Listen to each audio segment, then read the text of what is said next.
PlayStation 5 is looking like it's going to release in North America first before the rest of the world, which, I mean, I can understand people will be upset with that.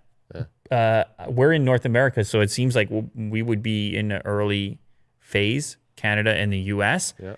But if you're in the UK or even Japan, which is strange, Europe definitely, but maybe Japan as well, you may see availability come later. And the reason people figured this out, or how people figured this out, is because there's this game, Call of Duty Black Ops Cold War. The trailer was uploaded to the official PlayStation YouTube channel earlier this week, and it broke down the digital editions of the game and availability. It said the game would come to the US and Canada in holiday 2020 and the rest of the world in late 2020. Right? Now, wait, isn't holiday 2020 is already late 2020? Yeah. So late 2020 is really late. Late 2020 is like a week later, 2 weeks later, I don't know. But you're running out of 2020. And then the reason that becomes extra scary is because pretty much everyone assumes at this point that the volume of these units is going to be really limited. PlayStation or Sony already came up with a plan for how to deal with the pre-orders and making pre-orders available.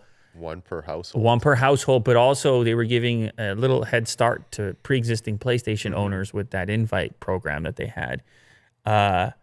But anyway, they quickly changed it. They took the trailer down, or they set it to private, and then re-uploaded a version that removed the messaging. So that's the smoking gun that they probably didn't want people to, that shouldn't have been in there.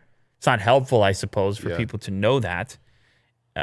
However, another interesting thing that Games Radar uncovered here was, or they didn't uncover it, they just looked back into the history. And the last time around, I guess with the PlayStation 4, was it?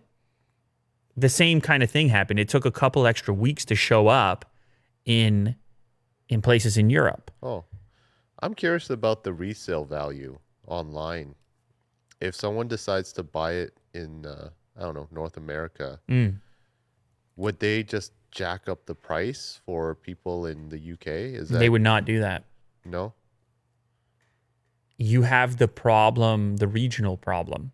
A lot of these are region locked. And also you have the discrepancy NTSC PAL. You could possibly do North America to Japan. That's both NTSC. But the UK, I believe, is PAL, and certainly almost all of Europe is PAL. And I remember in the old days, Will, when I was into the imports and the old PlayStations and stuff and the mod chips, and I had to know about PAL.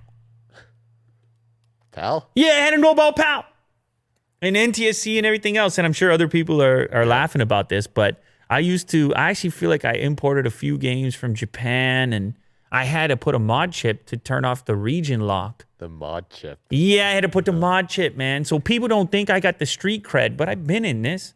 I was goofing around since I was, 13 years old. I was goofing around. And now I'm an elder statesman of the tech community. But I don't think I wasn't there. Don't think I marched in here, sat down and everything was the way it was. I had to goof with the mod chips. I had to earn my stripes. Wasn't that illegal? Don't try to turn around your Steam account on me, all right? I know what you're up to here. It was funny. A lot of people came to defend you on that. We've all done some dirt. Come on now. No, it's part of it. I think what's weird about it, Will, is at that moment, the kind of scandalous nature of the entire enterprise was a motivating characteristic of like, wow, my pals can't play those Japanese games, but and I was still buying the games, by the way. It wasn't like a theft thing. It was just that you couldn't access it. It was region locked. They had region locks. Plus, Sony didn't want you to do it, I guess. Yeah. Or I just remember some funny stuff. My brother, actually, maybe you don't know this, he lived in Italy for a short period of time, maybe like 2 months or something. And he purchased a PlayStation while he was there. He's a bit homesick or whatever it was. He wanted to play some PlayStation. He was there by himself.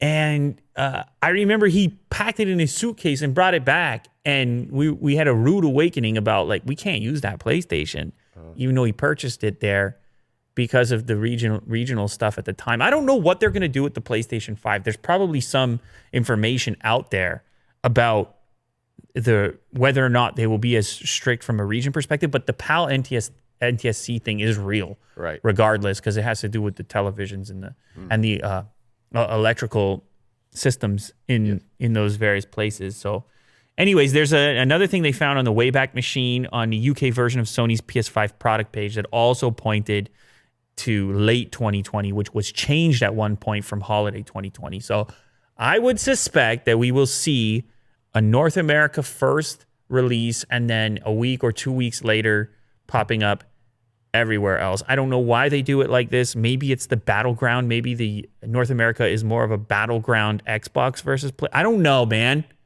I don't know why what the incentive is to do this. I think they should do it at the same time all around the world, because I've been on the bad end of that.